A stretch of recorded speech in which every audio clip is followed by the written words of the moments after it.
Amrit noni pain oil, ನೋವಿಗೆ ವಿರಾಮ, ದೇಹಕ್ಕೆ ಆರಾಮ. ಕೇಂದ್ರದ ಬಜೆಟ್ ಮಂಡನೆ ಆಗ್ತಾ ಇದೆ.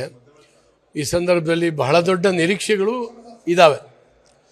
ಹಿಂದಿನ ಸರ್ಕಾರಗಳ ಬಗ್ಗೆ ಈ ರೀತಿ ನಿರೀಕ್ಷೆ ನಾವು ಇಟ್ಕೊಂಡಿರಲಿಲ್ಲ.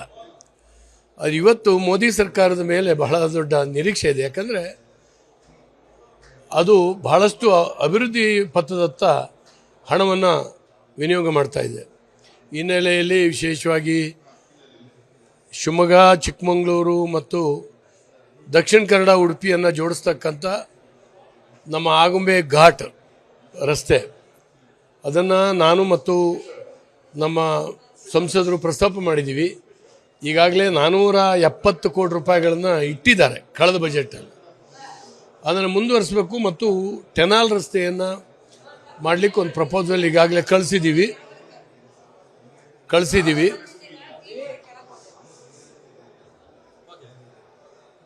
ಹಾಗಾಗಿ ಆ ಟನಲ್ ರೋಡ್ ಆಗಿಬಿಟ್ರೆ ಪರಿಸರ ದೃಷ್ಟಿಯಿಂದನೂ ಒಳ್ಳೆಯದಾಗತ್ತೆ. ಮರಗಿಡಗಳು ಹೋಗೋದಿಲ್ಲ ಮತ್ತು ಎಲ್ಲ ವಾಹನಗಳು ತಿರುಗಾಟ ಮಾಡ್ಬೋದು. ಒಂದು 100 ಕಿಲೋಮೀಟ್ರು ಸುತ್ತಿ ಬರುವಂಥ ವಾಹನಗಳು ಭಾಳ ಹತ್ತಿರದಲ್ಲಿ ಶಾರ್ಟ್ಕಟ್ನಲ್ಲಿ ಬರ್ತವೆ. ಇದರಿಂದ ಡೀಸೆಲ್, ಪೆಟ್ರೋಲ್ ಉಳಿತಾಯ ಆಗುತ್ತೆ, ಪರಿಸರದ ಪರಿಣಾಮಗಳು ಕಮ್ಮಿ ಆಗ್ತದೆ.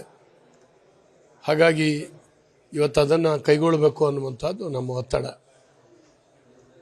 ಮತ್ತು ಈಗಾಗಲೇ ರೈಲ್ವೆ ಚೆನ್ನಾಗಿ ಮಾಡಿದ್ದಾರೆ. ನಮ್ಮ ಸಂಸದರ ಒಂದು ಶ್ರಮದಿಂದ ರೈಲ್ವೆ ಶಿವಮೊಗ್ಗಕ್ಕೆ ಆಗಿದೆ. ಇನ್ನಷ್ಟು ಇಲ್ಲಿಂದ ಕೆಳಗಡೆ ಇದಕ್ಕೆ ತಗೊಂಡೋಗಿ ತಲುಪಿಸುವಂಥ ಕೆಲಸನೂ ಕೂಡ ಆಗಬೇಕಾಗಿದೆ.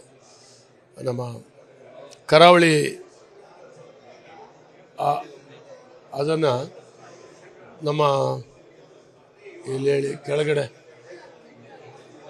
ಹೊನ್ನಾವರ, ಸಾಗರ ಹೊನ್ನಾವರ ರೈಲ್ವೆ ಆಗಬೇಕು ಅನ್ನುವಂಥದ್ದು ಎಲ್ಲರ ಭಾವನೆ.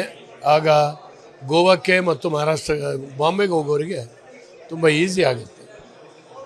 ಅದು ಕೂಡ ಅದು ಆದರೆ ತುಂಬ ಒಳ್ಳೆಯದು. ಏರ್ಪೋರ್ಟನ್ನು ಇನ್ನಷ್ಟು ಅಪ್ಗ್ರೇಡ್ ಮಾಡಬೇಕಾಗಿದೆ.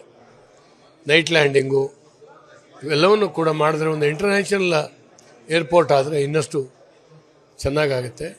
ನ್ಯಾಷನಲ್ ಹೈವೇಗಳು ಇನ್ನಷ್ಟು ಇದ್ದಾವೆ ನಮಗೆ. ಉದಾಹರಣೆಗೆ ಆಯನೂರು, ರಿಪ್ಪನ್ಪೇಟೆ, ಹುಂಚಾ ಮತ್ತು ತೀರ್ಥಹಳ್ಳಿ ಒಂದು ಕೂಡು ನ್ಯಾಷನಲ್ ಹೈವೇ, ಇವೆಲ್ಲವೂ ಕೂಡ ಇದ್ದಾವೆ. ಅದಾದರೆ ತುಂಬ ಒಳ್ಳೆಯದಾಗ್ತದೆ. ಒಳ್ಳೆಯ ಹಣವನ್ನು ಕೊಡ್ತಾ ಇದ್ದಾರೆ. ಇತ್ತೀಚೆಗೆ ಆದಾಯ ಕೂಡ ಚೆನ್ನಾಗಿ ಬರ್ತಾ ಇದೆ.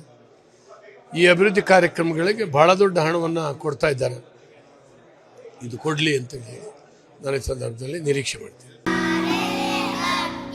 ನಾವು ಸಲಹಿದ ಕೈಗಳು ನಮ್ಮ ನೋವಿಗೆ ಸ್ಪಂದಿಸಿದಾಗ ಆಗುವ ಸಂತೋಷ. ಅಮೃತ್ ನೋನಿ ಪೇನ್ ಆಯಿಲ್, ನೋವಿಗೆ ವಿರಾಮ, ದೇಹಕ್ಕೆ ಆರಾಮ. ಅನುಕ್ಷಣದ ಸುದ್ದಿಗಳಿಗಾಗಿ ವಿಸ್ತಾರ ನ್ಯೂಸ್ ಯೂಟ್ಯೂಬ್ ಚಾನೆಲ್ ಸಬ್ಸ್ಕ್ರೈಬ್ ಮಾಡಿ. ಹೊಸ ಸುದ್ದಿಗಳ ನೋಟಿಫಿಕೇಶನ್ಗಾಗಿ ಬೆಲ್ ಐಕಾನ್ ಕ್ಲಿಕ್ ಮಾಡಿ. ಲೇಟೆಸ್ಟ್ ಅಪ್ಡೇಟ್ಸ್ಗಾಗಿ www.vistaranews.com ವೆಬ್ಸೈಟ್ಗೆ ವಿಸಿಟ್ ಮಾಡಿ. ಅಂಗೈಯಲ್ಲೇ ಜಗತ್ತಿನ ಸುದ್ದಿ ತಿಳಿಯಲು ವಿಸ್ತಾರ ನ್ಯೂಸ್ ಕನ್ನಡ ಆಪ್ ಡೌನ್ಲೋಡ್ ಮಾಡಿ.